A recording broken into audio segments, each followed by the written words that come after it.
Hello, Sagittarius, and welcome to your mini love reading for July 2020.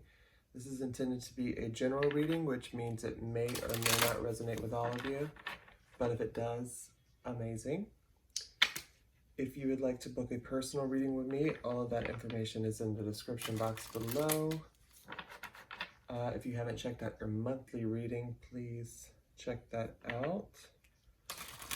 Let's see.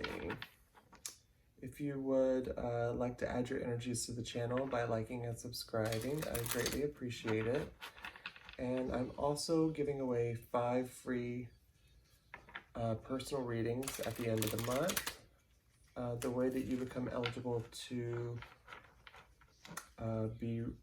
receive one of those is to subscribe to the channel and to comment on the video below.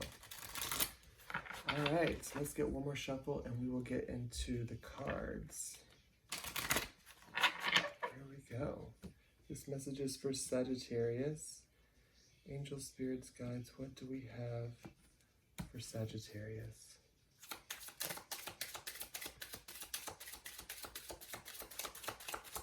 In love for Sagittarius, please. Okay, we have religious factors. Your love life is being influenced by religious upbringing and spiritual path. Retreat. It's time to disconnect from the world. Let's get one more for Sagittarius. Okay. And then we have engagement. Your love life is ascending to a higher level of commitment, with stay optimistic about your love life at the bottom of the deck. This reading, I'm gonna have to look back and see which one it is, but this is like almost a mirror of another sign. I'm gonna have to look. I don't know. If I figure it out, I will put it in the description box. All right, so let's clarify these cards with some tarot. All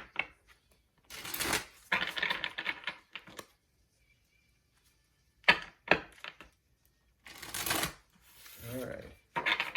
This message is for Sagittarius, July 2020.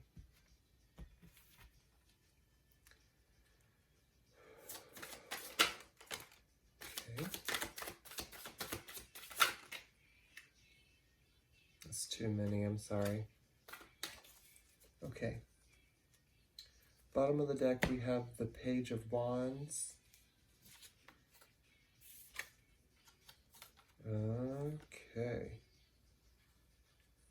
So for religious factors, we have the Four of Pentacles, the Sun, and the Lovers. Okay. So this is a very strong connection. It could be being influenced by religious factors of some sort. This could be, if it's not religious factors, it's going to be 3D conditioning.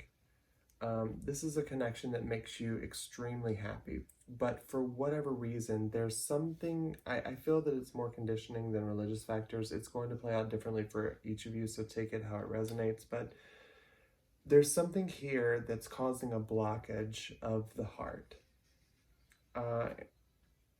You know, it's like religious upbringing. It's things that, you know, your parents discussed, something that was normal for you is not normal within this connection.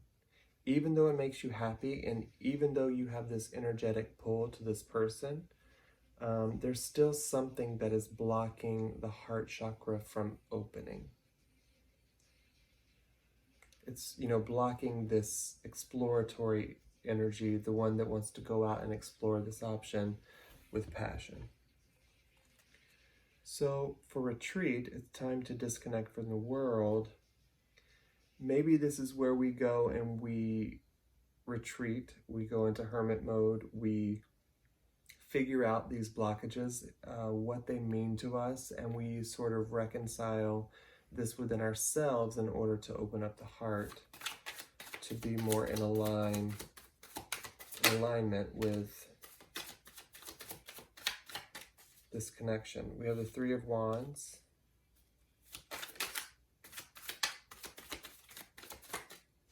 Something flipped here. Okay. It's like it makes you, so now that you've gone and you are alone, not necessarily alone, but just, you know, trying to figure out what is causing this block. It's like you have the Nine of Swords and the Three of Wands. It's like fear and anxiety of expansion, of moving to the next level, of taking the universe up on its offer. You know, it's like it makes you happy, so why wouldn't you want that? Well, sometimes we block our happiness by, you know, choosing to be hard-headed, honestly.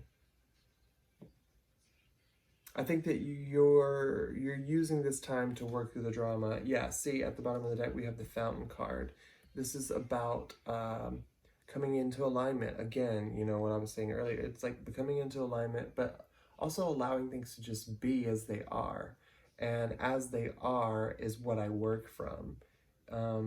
Not trying to live in the future or the past, but live completely in the present, and to allow your joy to manifest in the present rather than wishing for it or wishing it had been different.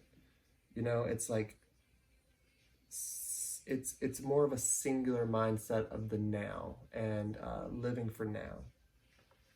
So then we move into a place where your love life is ascending to a higher level of commitment.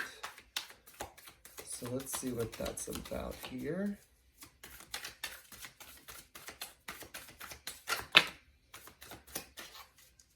Okay.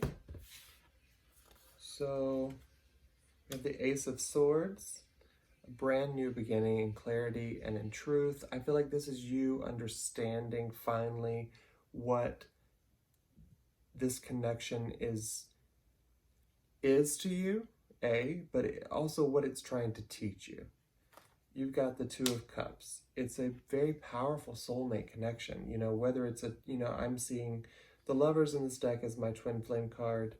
Two of Cups is soulmate energy. You know, this is two souls who know each other, that challenge each other, and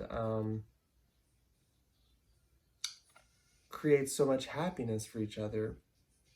But I feel that from this energy, you have been a little scared of it. You're worried about someone's ability to give to this as much as you want to give, because you feel that for some reason someone or this person wants to take more than they're giving to you, or this could be vice versa. You know, you could be taking from this more than you're giving, but I see you in your head and scared of expansion more so than anything. So I feel like you're probably scared of this person doing this to you. Stay optimistic about your love life at the bottom of the deck. And we have the King of Swords. This King of Swords, you know, as above, so below. It's like we have the Ace of Swords here. This is clarity and truth, and this is you residing over that. Having the truth of the situation can always put you in a more optimistic mindset, I believe. It's like when you're confused, it's hard to stay optimistic, but once you have the truth and the clarity around the situation, and we're out of this like fear of expansion energy, we come into a place to where it's more optimistic, and we start living for ourselves. And so once we start living for ourselves, we open the gateway to union. All right, so I'm going to pull a couple of, just one card. I'm going to pull a guidance card for you. This is pretty straightforward, Sag. I just think that for the most part, you've got to work on trusting what this is, and instead of closing down the heart for one reason or another, whatever conditioning that you've had that scares you off from this connection,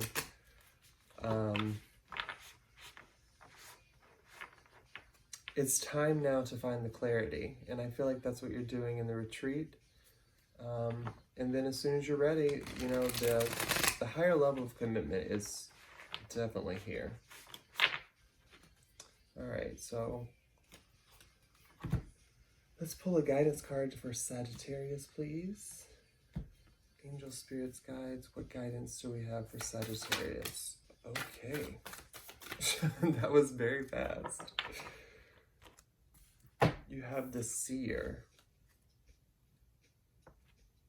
It's card number 45. Okay, here we go. The Seer invites you to trust your intuition and follow it as it leads you forward. You may feel lost when it appears that your hunch is taking you in circles or even through a maze, but the hidden realms don't follow the rules of the two-dimensional map. Trust your gut and allow your perception of your circumstances to widen, to include the nuances and subtle cues that you normally miss if you take things at face value. The Seer has gifted you with his magic. You are exactly where you're supposed to be. Your vision is clear. Yeah, this is you coming into a clearer mindset with regard to whatever the blockages were. I feel the blockages is something that you've been conditioned to believe, or that you've been conditioned to, it's like by society almost. It's like society frowns upon XYZ, and so that must be bad. But it's because society sits in a lower vibration than the individual who is seeking this type of love, soul connection. And, you know, Spirit is asking you to see through this conditioning so that you can come into a union here that is obviously for you, and able to rule over this, like, this mind game that the world plays with you, honestly. So Sagittarius, I see you coming into your power to really get clear about this connection and to start making moves to take this forward. All right, don't forget to comment in the comments below if you would like to be entered to win one of the 5 personal readings, and I will see you next time. Bye.